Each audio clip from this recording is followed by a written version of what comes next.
Ola Ramlan pakai celana ketat tuai cibiran, disebut makin kurus usai cerai. Artis Ola Ramlan jadi sorotan menyusul postingan di akun Instagramnya. Ola Ramlan disebut netizen makin kurus setelah bercerai dari Aufar Hutapea. Dalam unggahannya tersebut, Ola Ramlan mengenakan celana ketat. Ola Ramlan tampak pose bareng teman-teman prianya seperti Teuku Zacky, Robby Purba, hingga Reza Rahadian. Foto terlihat diambil kawasan Senayan saat Ola Ramlan dan rekan-rekan artis sedang berolahraga.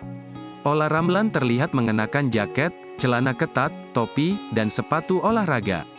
Tak lupa, Ola Ramlan menuliskan caption di unggahan fotonya. "Here is another year of lagging together, messing up together and making up together tanda pagar 2023, tulis Ola. Sebelumnya, foto mesra berdua saat sedang di lokasi syuting, membuat Ola Ramlan dan Ariyo Wahab langsung jadi perhatian publik.